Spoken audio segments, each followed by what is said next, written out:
세상만사 요지경 속이다를 시청해주시는 여러분, 오늘도 재밌는 사연으로 즐거운 시간 보내세요. 살인자가 되는 건 순간이었습니다. 하지만 그 사실을 깨닫는 데는 10년이 걸렸죠. 재판장의 에어컨 바람이 얼굴을 스쳤지만 장만석의 이마에서는 식은땀이 계속해서 흘러내렸습니다. 수갑에 묶인 손목이 떨리고 있었어요. 60대 중반의 남자는 손수건으로 이마에 땀을 닦으려 했지만 손이 너무 떨려서 제대로 닦을 수조차 없었습니다. 마치 알코올 중독자처럼 몸이 경련을 일으키고 있었죠. 술 냄새가 배어있는 옷에서는 곰팡이 냄새가 났습니다. 겉보기에는 수의를 입은 것도 아닌데 왠지 이 자리가 사형 선고를 듣는 자리 같다는 생각이 들었어요. 장만석은 깊게 숨을 들이마시고 천천히 고개를 들어 법정을 둘러보았습니다. 눈앞이 흐릿했지만 판사가 위에서 그를 내려다보는 모습만은 선명하게 보였죠. 피고인 장만석 씨, 판사의 목소리가 법정에 울려 퍼졌습니다. 장만석은 깜짝 놀라 몸을 떨었어요. 폭행죄, 절도죄, 주치소란 등 다수의 혐의로 기소되어 이 자리에 섰습니다. 장만석은 고개를 숙였습니다. 눈을 질끈 감았어요. 이게 다 꿈이면 좋겠는데. 장만석은 한때 대기업 임원이었습니다. 누구보다 완벽한 삶을 살았죠. 사람들이 부러워하는 가정과 재산, 사회적 지위가 있었어요. 하지만 지금 그의 모습은 10년 전의 그와는 전혀 달랐습니다. 포도주 자국이 얼룩덜룩하게 묻은 셔츠를 입고 3일은 씻지 않은 듯한 얼굴로 구겨진 양복 바지를 입고 있었죠. 형편없는 변호사와 함께 피고인석에 앉아있는 장만석의 모습은 누가 봐도 패배자 그 자체였습니다. 그때였어요. 갑자기 법정 뒤쪽에서 문이 열리는 소리가 들렸습니다. 장만석은 자신도 모르게 뒤를 돌아보았어요. 느린 동작으로 한 여인이 법정 안으로 들어서고 있었습니다. 하얀 블라우스에 단정한 머리를 한 중년 여성이었죠. 장만석의 심장이 멈추는 것 같았습니다. 숨을 쉴 수 없었어요. 온몸이 얼어붙었습니다. 그녀를 장만석은 이 세상에서 죽었다고 믿었습니다. 아니, 정확히는 자신이 죽게 만들었다고 생각했던 그 여자였죠. 윤자. 장만석의 입에서 작은 신음이 새어나왔습니다. 윤자는 천천히 법정을 가로질러 증인석으로 향했어요. 50대 후반의 나이였지만 여전히 단정하고 품이 있는 모습이었습니다. 장만석이 기억하는 마지막 모습 그대로였죠. 시간이 멈춘 것처럼 장만석은 그대로 주저앉고 말았습니다. 다리에 힘이 빠져 의자에서 미끄러져 내려갔어요. 미친 거 아냐? 이건 악몽이야. 돌아가라고. 그는 중얼거렸습니다. 하지만 윤자는 조용히 걸어와서 증인석에 앉았습니다. 그녀의 표정은 차분했어요. 공포도 분노도 증오도 없었습니다. 그저 담담한 표정으로 앉아 있었죠. 그것이 오히려 장만석을 더 괴롭게 했습니다. 판사가 다시 발언했어요. 증인 윤자 씨, 선서를 해주시기 바랍니다. 윤자는 일어나 오른손을 들고 선서를 시작했습니다. 그녀의 목소리는 흔들림 없이 또렷했어요. 저는 진실만을 말하고 진실만을 말하겠으며 온전한 진실만을 말할 것을 맹세합니다. 장만석은 변호사의 팔을 붙잡고 귓속말로 속삭였습니다. 저 여자는 죽었어. 10년 전에 죽었다고. 어떻게 이럴 수가. 변호사는 장만석을 의아한 눈으로 바라보았어요. 무슨 말씀이세요? 증인 윤자 씨는 당신의 전처이고 현재 생존해 계십니다. 서류에 다 나와 있어요. 장만석의 눈에는 공포가 가득했습니다. 심판의 시간이 정말로 시작된 것이었죠. 10년 전 장만석은 성공한 사업가였습니다. 대기업 임원으로서 누구보다 열심히 살았고 그만큼 많은 것을 이루었죠. 50대 초반의 나이에 회사에서는 임원으로 승진했고 강남의 아파트 2채와 별장까지 소유하고 있었습니다. 남들이 보기에는 부러울 것 없는 삶이었어요. 하지만 장만석은 지루했습니다. 일에 미쳐 살았던 나날들, 가족보다는 회사를 위해 모든 시간을 바쳤던 세월. 그는 어느 순간부터 진정한 행복이 무엇인지 의문이 들기 시작했어요. 그러던 어느 날 장만석은 회사 신입사원 김미나를 만났습니다. 28살 장만석보다 20살이나 어린 여자였죠. 처음에는 단순한 호감이었습니다. 미나가 상사의 말에 귀를 기울이고 그의 농담에 웃어주는 것이 좋았어요. 점심을 같이 먹고 때로는 야근 후 저녁을 함께하는 날이 늘어났습니다. 장만석은 자신이 사랑에 빠졌다고 착각했습니다. 그때는 그렇게 믿었으니까요. 집에 들어가기 싫어졌고 아내 윤자와의 대화는 점점 줄어들었습니다. 윤자도 달라지기 시작했어요. 늦게 들어오는 남편을 의심하는 눈빛, 옷에 배인 향수 냄새를 맡고 물어보는 질문들. 장만석은 귀찮아졌습니다. 하지만 윤자는 똑똑한 여자였습니다. 변호사 출신인 그녀는 남편의 행동 변화를 놓치지 않았어요. 그녀의 날카로운 눈은 모든 것을 꿰뚫어 보았습니다. 외도하는 거야? 어느 날 밤 윤자가 물었습니다. 장만석은 부인했지만 윤자는 이미 증거를 쥐고 있었어요. 호텔 영수증, 선물 구매 내역, 통화 기록. 윤자는 모든 것을 다 알고 있었습니다. 이혼하자. 윤자가 말했습니다. 내 몫의 재산도 당연히 가져갈 거야. 그 말은 곧 내 재산의 절반이 날아간다는 의미였습니다. 장만석이 그토록 열심히 모은 돈과 재산의 절반. 그는 받아들일 수 없었어요.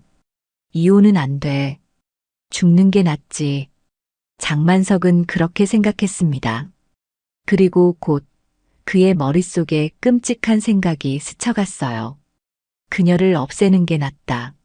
장만석은 악마와 손을 잡았습니다.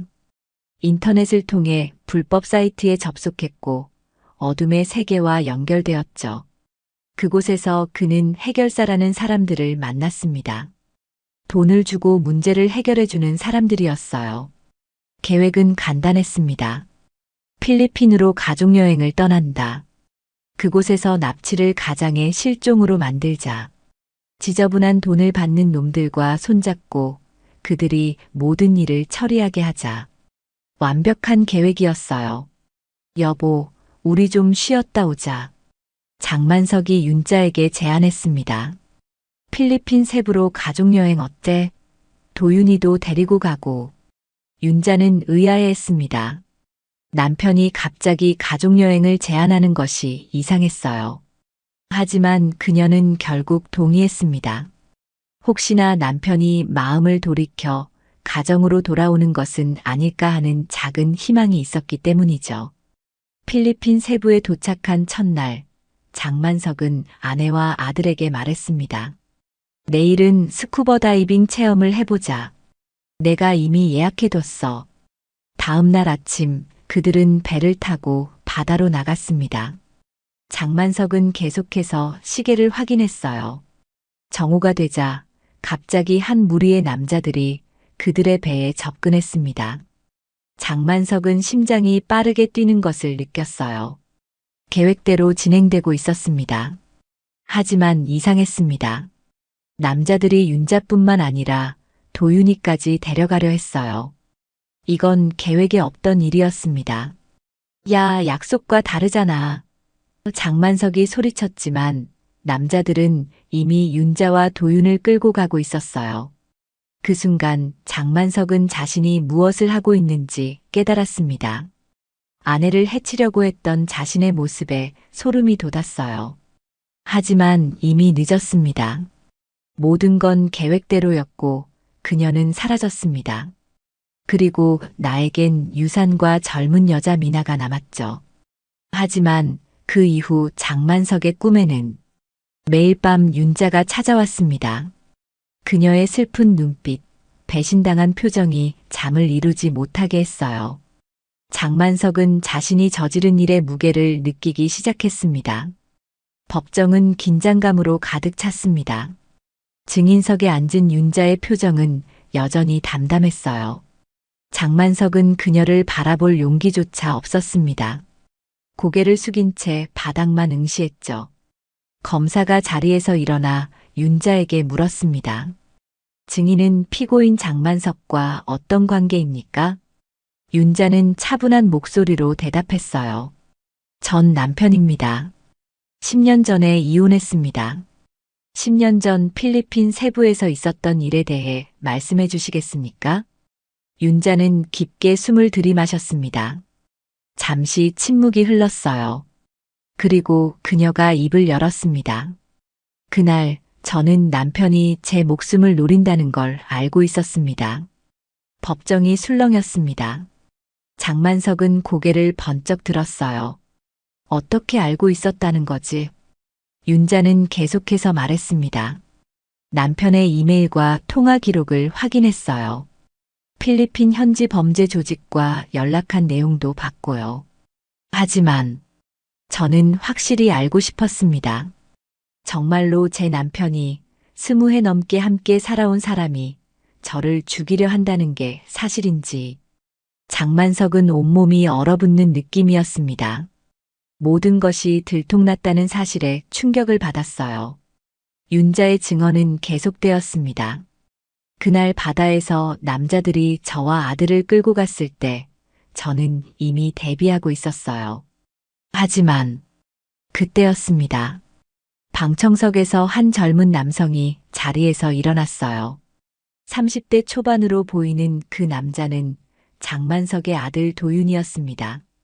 장만석은 아들을 바라보았습니다. 도윤은 아버지를 외면한 채 앞만 보고 있었어요. 도윤아. 장만석이 작게 불렀지만 도윤은 반응하지 않았습니다. 판사가 물었어요. 방청인께서는 무슨 일이십니까? 도윤이 목소리를 높였습니다. 저는 장도윤입니다. 피고인의 아들이자 이 사건의 또 다른 증인입니다. 판사는 잠시 생각하더니 고개를 끄덕였어요. 진술하시겠다면 증인석으로 나오십시오. 도윤이 증인석으로 걸어갔습니다. 윤자는 자리에서 일어나 아들에게 자리를 내주었어요. 그들이 스치는 순간 짧은 눈빛을 교환했습니다. 장만석은 그 모습을 보며 가슴이 찢어지는 듯한 느낌을 받았어요. 도윤이 선서를 마치고 증언을 시작했습니다. 제가 어머니를 구했습니다. 장만석은 귀를 의심했습니다. 무슨 소리지? 도윤이 계속해서 말했어요. 10년 전 저는 18살이었습니다. 아버지의 이상한 행동이 의심스러워 그의 휴대폰과 이메일을 몰래 확인했어요. 그리고 충격적인 계획을 발견했습니다. 처음에는 믿을 수 없었어요. 제 아버지가 어머니를, 제 친어머니를 해치려 한다니. 도윤의 목소리가 떨렸습니다. 그는 잠시 말을 멈추고 깊게 숨을 들이마셨어요. 저는 어머니에게 모든 것을 알렸습니다. 우리는 아버지 모르게 계획을 세웠어요. 필리핀까지 몰래 따라갔고 현지 경찰의 도움을 받아 범인들로부터 어머니를 보호했습니다. 장만석은 충격에 휩싸였습니다.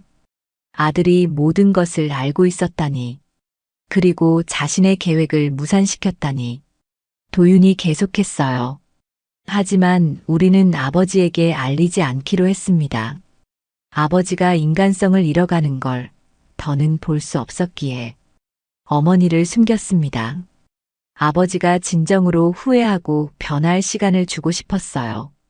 법정은 침묵에 휩싸였습니다. 모두가 도윤의 말에 충격을 받은 듯 했어요. 그런데 아버지는 점점 더 타락해 갔습니다.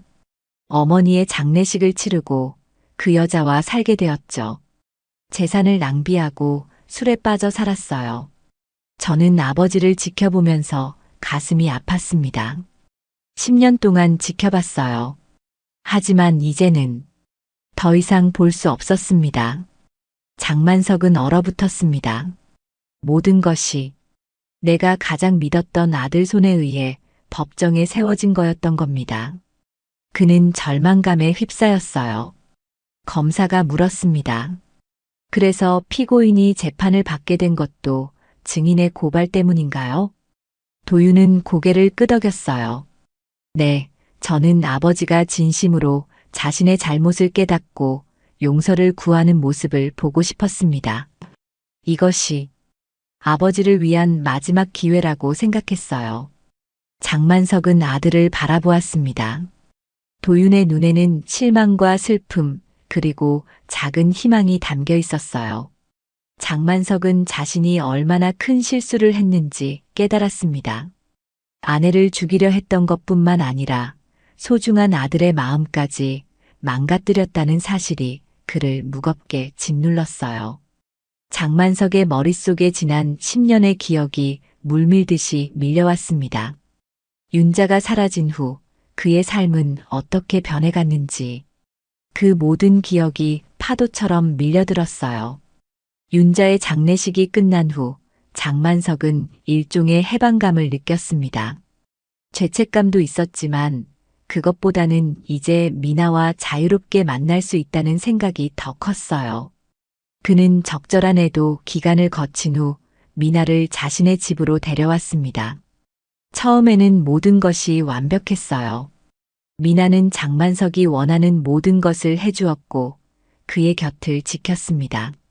하지만 시간이 지나면서 변화가 찾아왔어요. 미나는 점점 더 많은 것을 요구하기 시작했습니다. 오빠, 이 명품백 너무 예쁘지 않아? 내일 사줄 거지? 미나의 요구는 끝이 없었어요.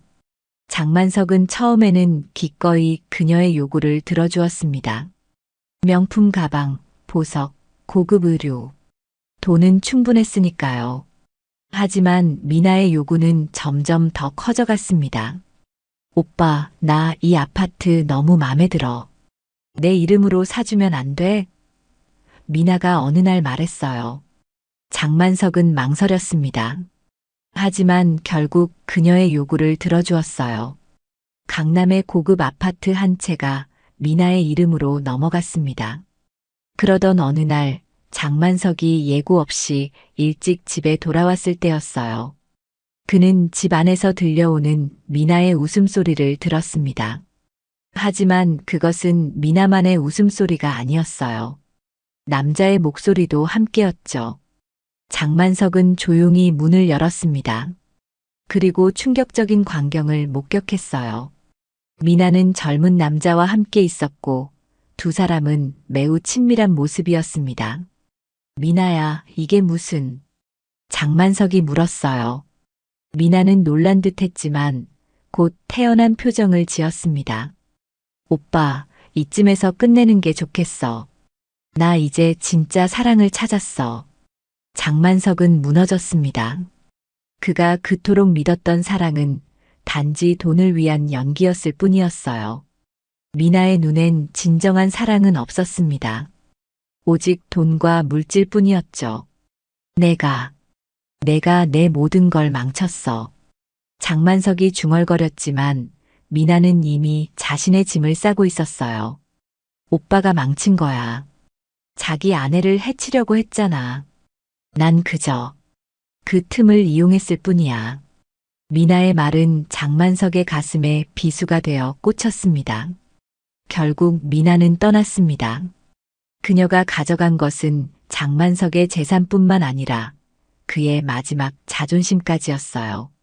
그 후 장만석은 나락으로 떨어졌습니다. 술에 의존하기 시작했고 회사에서의 실수도 잦아졌어요. 결국 그는 회사에서 해고되었고 남은 재산도 빠르게 줄어들었습니다. 하지만 가장 괴로운 것은 꿈이었어요. 매일 밤 장만석의 꿈속에는 윤자가 나타났습니다. 때로는 슬픈 표정으로, 때로는 분노한 표정으로. 그녀는 장만석을 쫓아다녔습니다. 미안해. 정말 미안해. 장만석은 꿈속에서 윤자에게 사과했지만 그녀는 항상 같은 말만 반복했어요. 왜 나를 죽이려 했어? 장만석은 점점 현실과 꿈의 경계를 구분하지 못하게 되었습니다. 그는 윤자가 실제로 살아있다고 믿기도 했고, 때로는 자신이 이미 죽어서 지옥에 있다고 생각하기도 했어요. 그의 유일한 위안은 술이었습니다. 술에 취하면 잠시나마 고통을 잊을 수 있었어요. 하지만 그것도 잠시뿐이었죠. 술이 깨면 더 큰 고통이 그를 기다리고 있었습니다. 장만석은 점점 더 폭력적으로 변해갔습니다. 사소한 일에도 화를 내고 술에 취해 행인들에게 시비를 걸기도 했어요. 경찰서에 끌려가는 일이 잦아졌고 그때마다 아들 도윤이 와서 그를 데려갔습니다. 아버지, 이러지 마세요. 도윤은 항상 슬픈 눈으로 아버지를 바라보았어요. 하지만 장만석은 아들의 마음도 이해하지 못했습니다. 도윤은 끝까지 아버지 곁을 지켰습니다.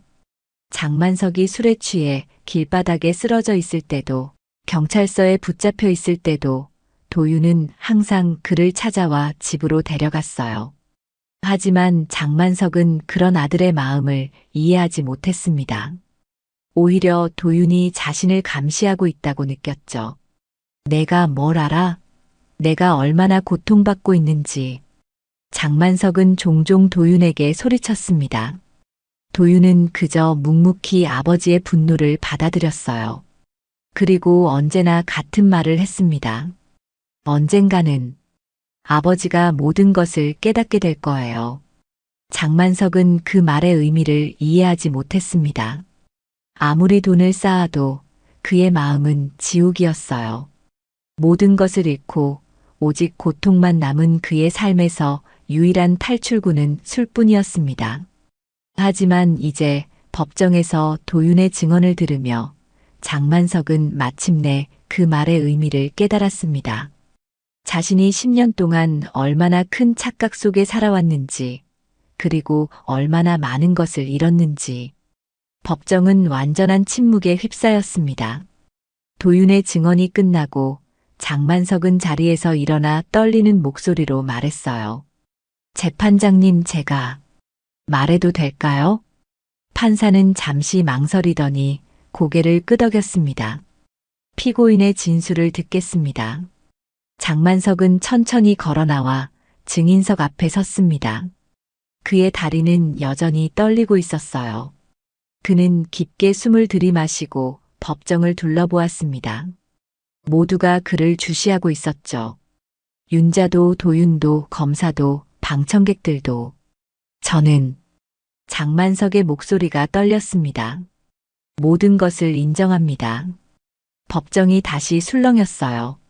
장만석은 떨리는 손으로 이마에 땀을 닦았습니다. 10년 전 저는 아내 윤자를 그는 말을 잇지 못했습니다. 목이 메어 더 이상 말을 할 수 없었어요.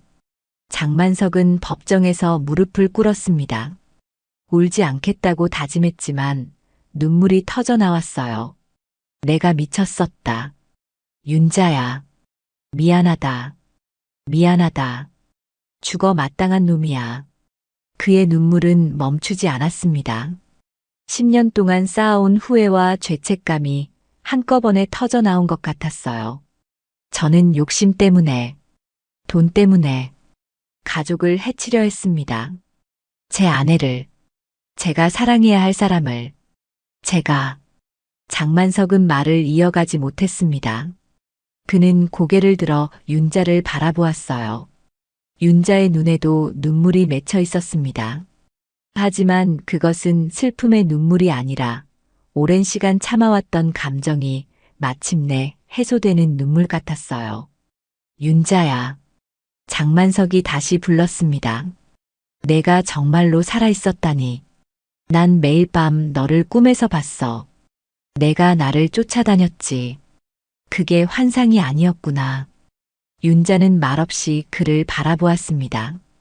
그녀의 눈에는 더 이상 증오나 분노가 없었어요. 그저 깊은 상처와 함께 어쩌면 작은 연민이 있었을지도 모릅니다. 장만석은 도윤을 바라보았어요. 도윤아, 내가 어머니를 구했다니. 나는 정말 끔찍한 아버지였구나. 도윤은 고개를 숙였습니다. 그의 어깨가 흔들렸어요. 그도 울고 있었습니다. 장만석은 다시 법정을 향해 말했어요. 저는 제 죄를 인정합니다. 폭행, 절도, 주치소란. 그리고 무엇보다도 제 아내를 해치려 한 것. 모든 것이 사실입니다. 그 누구도 장만석을 옹호하지 않았습니다. 도윤도 고개를 돌렸어요. 윤자는 침묵 속에 고개를 끄덕일 뿐이었습니다. 장만석은 계속해서 말했어요. 저는 제 욕심 때문에 모든 것을 잃었습니다. 가족, 재산, 명예, 모든 것을. 그리고 가장 중요한 것은 제 영혼을 잃었습니다. 판사가 잠시 침묵하더니 물었습니다. 피고인, 법정에서의 진술은 이것으로 마치겠습니까? 장만석은 고개를 끄덕였어요. 네. 하지만 한 가지만 더 말씀드리고 싶습니다. 그는 다시 윤자를 바라보았습니다. 윤자야, 내가 용서하지 않는다는 거 알아. 용서받을 자격도 없고. 하지만 정말로 진심으로 미안해.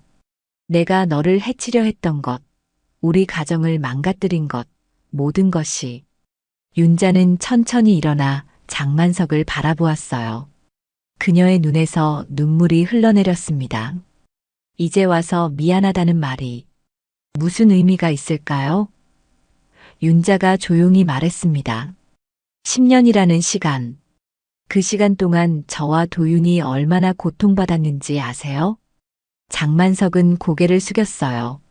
말할 수 있는 것이 아무것도 없었습니다. 윤자는 계속해서 말했습니다. 하지만 당신이 진심으로 자신의 잘못을 인정하는 모습을 보니 적어도 그것만큼은 용기가 필요했을 거예요. 그 말은 위로도 용서도 아니었습니다. 그저 사실을 말한 것뿐이었죠. 하지만 그 말이 장만석에게는 작은 위안이 되었어요. 법정은 다시 침묵에 휩싸였습니다. 장만석은 천천히 자리로 돌아갔어요. 그의 걸음은 무거웠지만 어쩐지 10년 만에 처음으로 가벼운 마음이 느껴졌습니다. 진실을 마주한 후에 묘한 해방감이었을까요? 선고일이 왔습니다. 장만석은 변호사 옆에 앉아 있었어요. 그의 모습은 지난번 법정에 섰을 때보다 훨씬 단정했습니다.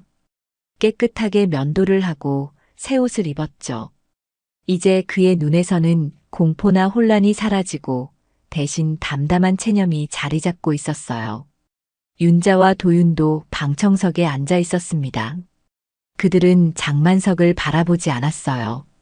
각자의 생각에 잠겨 있는 듯 했죠. 모두 일어서 주십시오. 재판장님께서 입장하십니다. 법원 직원의 안내에 모두가 자리에서 일어났습니다. 판사가 입장하고 자리에 앉자 모두 다시 자리에 앉았어요. 법정은 긴장감으로 가득 찼습니다. 피고인 장만석. 판사가 불렀습니다. 장만석은 천천히 일어났어요. 네, 재판장님. 판사는 서류를 살펴보더니 입을 열었습니다. 본 법원은 피고인 장만석에 대한 심리를 마치고 판결을 내리고자 합니다. 장만석은 깊게 숨을 들이마셨습니다. 이미 결과는 뻔했어요. 그는 자신의 죄를 모두 인정했고 변명의 여지가 없었습니다. 피고인 장만석은 폭행죄, 절도죄, 주치소란 등의 혐의로 기소되었으며 판사는 각각의 혐의에 대해 설명했습니다. 장만석은 묵묵히 들었어요. 마지막으로 판사는 가장 중요한 혐의를 언급했습니다.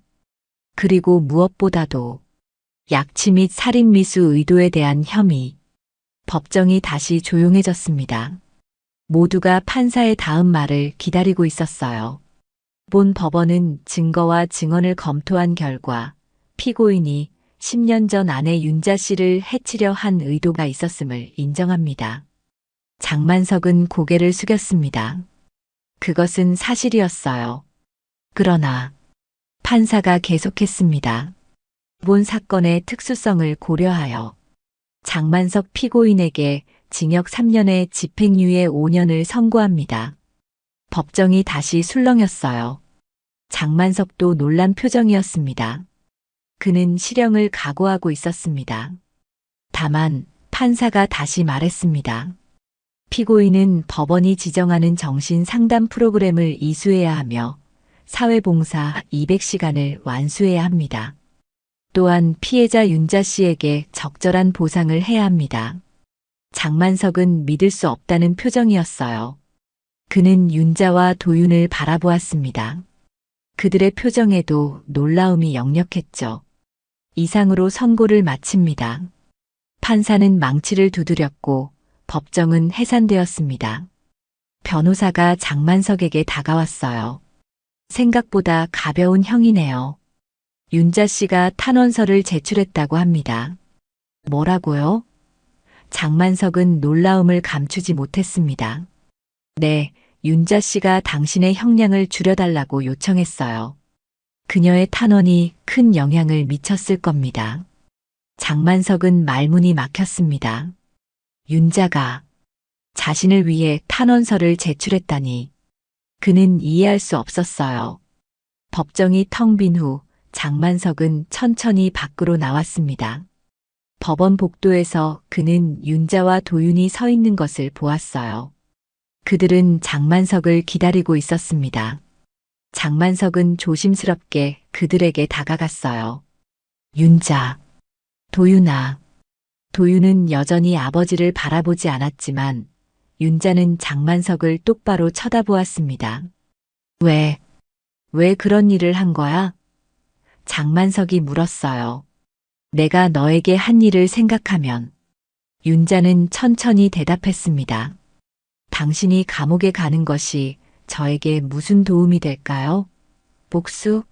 만족감? 그런 것들은 저에게 아무런 의미가 없어요.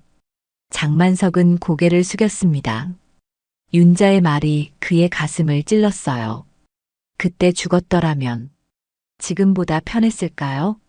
당신은 벌써 지옥을 살고 있었잖아요. 윤자의 말이 장만석의 머릿속에 맴돌았습니다. 그녀의 말은 사실이었어요. 장만석은 지난 10년 동안 자신만의 지옥에서 살아왔습니다. 죄책감, 후회, 자기 혐오. 그 모든 것들이 그를 지옥으로 몰아넣었죠. 이제 어떻게 해야 할지 모르겠어. 장만석이 중얼거렸습니다. 윤자는 그를 바라보다가 말했어요. 처음부터 다시 시작하세요. 진정한 반성으로 새로운 삶을 살아보세요. 그 말은 용서가 아니었습니다. 단지 앞으로 나아갈 방향을 제시한 것뿐이었죠. 하지만 장만석에게는 그것만으로도 충분했어요.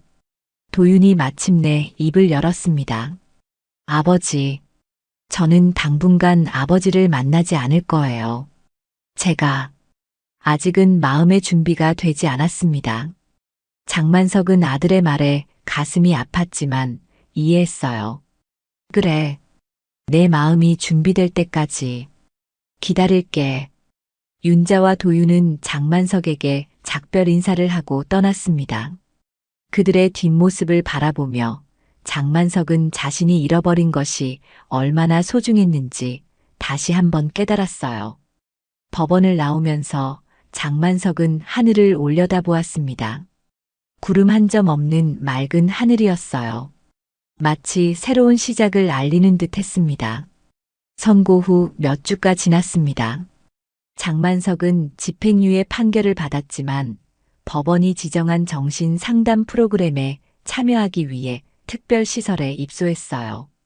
그곳은 감옥은 아니었지만 엄격한 규칙이 있는 폐쇄적인 공간이었습니다. 그의 방은 작고 단출했어요. 침대 하나와 책상, 의자가 전부였습니다. 창문 너머로는 높은 담장이 보였죠. 하지만 장만석에게는 이 작은 방이 오히려 편안하게 느껴졌습니다. 바깥 세상의 유혹과 압박으로부터 벗어나 자신을 돌아볼 수 있는 공간이었으니까요. 처음 며칠은 적응하기 힘들었습니다. 술이 없어 금단 현상이 나타났고 밤에는 악몽에 시달렸어요. 하지만 시간이 지나면서 그의 몸과 마음은 조금씩 안정을 찾아갔습니다. 상담 선생님은 장만석에게 일기를 쓰라고 권했어요. 자신의 생각과 감정을 솔직하게 적어보세요. 그것이 치유의 첫걸음입니다. 장만석은 처음으로 종이와 펜을 들었습니다. 무엇을 써야 할지 막막했어요. 하지만 천천히 그는 자신의 이야기를 풀어내기 시작했습니다. 나는 돈만 믿고 살았고 결국 아무것도 가진 게 없었다. 그 한 문장으로 시작된 그의 일기는 점점 더 많은 이야기로 채워졌어요.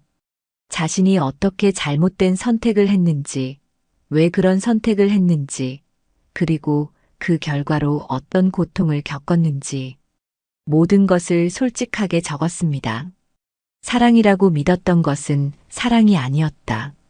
그저 내 인생의 가장 비싼 착각이었다는 걸 장만석은 이제 와서야 깨달았습니다. 미나에 대한 감정은 진정한 사랑이 아니었어요. 그저 중년의 위기에서 느낀 허무함을 채우기 위한 도피처였을 뿐이죠. 진짜 사랑은 윤자와 함께했던 시간, 도윤이 태어났을 때 느꼈던 기쁨, 가족과 함께했던 평범한 일상 속에 있었습니다. 일주일에 2번 장만석은 그룹 상담에 참여했어요. 그곳에서 그는 자신과 비슷한 상황에 처한 사람들을 만났습니다. 각자의 이야기가 달랐지만 그들 모두는 자신의 잘못된 선택으로 인해 고통받고 있었죠. 저는 제 아내를 해치려 했어요. 처음으로 그룹 앞에서 자신의 이야기를 했을 때 장만석의 목소리는 떨렸습니다. 돈 때문에, 욕심 때문에. 놀랍게도 아무도 그를 비난하지 않았어요. 그들은 그저 고개를 끄덕이며 경청했습니다. 같은 고통을 공유하는 사람들이었으니까요. 시간이 지나면서 장만석은 조금씩 변화하기 시작했습니다. 그의 눈빛이 달라졌어요. 이전에 혼란스럽고 공허한 눈빛 대신 이제는 맑고 진지한 눈빛을 가지게 되었습니다. 상담 선생님은 그 변화를 알아차렸어요. 많이 달라지셨네요, 장 선생님. 네, 저도 느껴요. 이제 좀 편안해졌어요. 장만석이 대답했습니다. 무엇이 당신을 편안하게 만들었나요? 장만석은 잠시 생각하더니 대답했어요. 진실을 인정하는 것, 그리고 더 이상 도망치지 않는 것. 선생님은 미소 지었습니다. 그것이 바로 치유의 시작입니다. 어느 날 장만석은 윤자와 도윤에게 편지를 쓰기로 결심했어요. 무슨 말을 해야 할지 고민했지만 결국 가장 솔직한 마음을 담기로 했습니다. 윤자에게 오랜만에 편지를 씁니다. 이렇게 정식으로 글을 쓰는 것도 몇십 년 만인 것 같네요. 먼저 당신에게 정말 미안하다는 말을 전하고 싶습니다. 내가 저지른 일은 용서받을 수 없는 것이라는 걸 알아요. 하지만 그래도 이 마음만은 전하고 싶었습니다. 당신이 탄원서를 제출했다는 이야기를 들었습니다. 왜 그랬는지 여전히 이해할 수 없지만 그 마음만큼은 정말 감사하게 생각합니다. 요즘 저는 많은 생각을 하고 있어요. 우리가 함께했던 시간들, 도윤이가 태어났을 때의 기쁨, 가족과 함께했던 소소한 일상들. 그 모든 것이 얼마나 소중했는지 이제야 깨닫고 있습니다. 당신에게 더 이상 어떤 것도 바라지 않아요. 다만 언젠가 당신이 정말로 행복해지길 바랍니다. 당신이 받았던 상처가 치유되고 새로운 삶을 살 수 있기를. 진심으로 장만석 드림. 편지를 쓰고 난 후 장만석은 도윤에게도 편지를 썼어요. 아들에게 하고 싶은 말이 너무 많았지만 가장 중요한 것만 담기로 했습니다. 도윤아, 아버지란 이름으로 이렇게 편지를 쓰는 것이 참 부끄럽구나. 내가 어머니를 구했다는 사실을 알고 나는 정말 충격을 받았다. 하지만 동시에 내가 그런 용기를 가졌다는 것이 자랑스럽기도 하다. 아버지는 이제야 깨달았다. 진정한 부는 돈이 아니라 가족이었다는 것을. 그리고 그 소중한 것을 내 손으로 망가뜨렸다는 것을. 내가 지금은 아버지를 만나고 싶지 않다고 했지. 그 마음 충분히 이해한다. 언제든 내가 준비될 때 그때 만나자. 그때까지 아버지는 조금이라도 더 나은 사람이 되기 위해 노력할게. 사랑한다, 아들아. 아버지가 편지를 보낸 후 장만석은 답장을 기대하지 않았습니다. 단지 자신의 마음을 전하고 싶었을 뿐이었어요. 하지만 놀랍게도 일주일 후 도윤에게서 짧은 답장이 왔습니다. 아버지, 편지 잘 받았습니다. 저도 언젠가 아버지를 다시 만날 날이 오길 바랍니다. 그때까지 건강하세요. 마이너스 도윤. 짧은 메시지였지만 장만석에게는 큰 위안이 되었어요. 아직 희망이 있다는 것, 언젠가는 아들과 다시 만날 수 있다는 것. 그것만으로도 충분했습니다. 몇 달 후 장만석은 상담 프로그램을 성공적으로 마쳤습니다. 그는 이제 사회로 돌아갈 준비가 되어 있었어요. 물론 아직도 해야 할 사회봉사가 남아 있었고 정기적인 상담도 계속해야 했지만 적어도 그 폐쇄적인 시설을 떠날 수 있게 되었습니다. 퇴소하기 전날 밤 장만석은 창문 밖 별을 바라보며 생각에 잠겼어요. 그는 이제 어디로 가야 할지, 어떻게 새로운 삶을 시작해야 할지 고민하고 있었습니다. 다음 날 아침 그가 짐을 챙기고 있을 때 면회 요청이 왔다는 소식을 들었어요. 누구세요? 장만석이 물었습니다. 윤자 씨라고 하십니다. 직원이 대답했어요. 장만석은 놀라움에 말을 잇지 못했습니다. 윤자가 그를 만나러 온 것이었어요. 그는 서둘러 면회실로 향했습니다. 문을 열고 들어서자 윤자가 조용히 앉아 있었어요. 그녀는 여전히 단정한 모습이었습니다. 푸른색 원피스를 입고 단정하게 머리를 묶은 모습이었죠. 윤자. 장만석이 불렀습니다. 윤자는 고개를 들어 그를 바라보았어요. 많이 달라지셨네요. 장만석은 자리에 앉았습니다. 그는 무슨 말을 해야 할지 몰랐어요. 할 말이 너무 많은 동시에 아무 말도 할 수 없었습니다. 편지 잘 받았어요. 윤자가 먼저 입을 열었습니다. 답장은 기대하지 않았어. 장만석이 대답했어요. 윤자는 미소 지었습니다. 아주 작고 쓸쓸한 미소였죠. 나도 답장을 쓸 생각은 없었어요.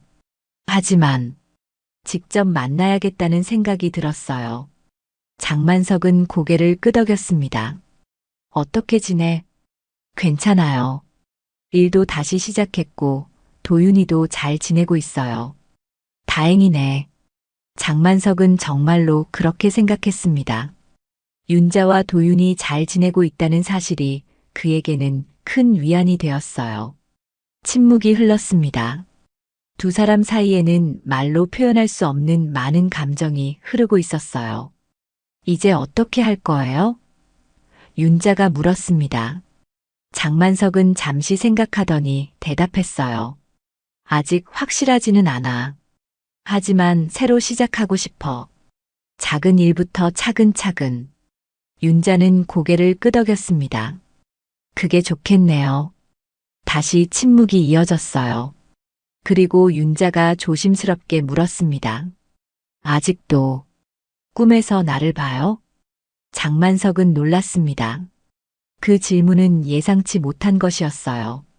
어떻게 알았어? 당신이 법정에서 그렇게 말했잖아요. 매일 밤 꿈에서 나를 봤다고. 장만석은 고개를 끄덕였습니다. 그래. 10년 동안 매일 밤 당신이 나를 쫓아다녔어. 어떤 때는 슬픈 표정으로, 어떤 때는 분노한 표정으로. 하지만 항상 같은 질문을 했지.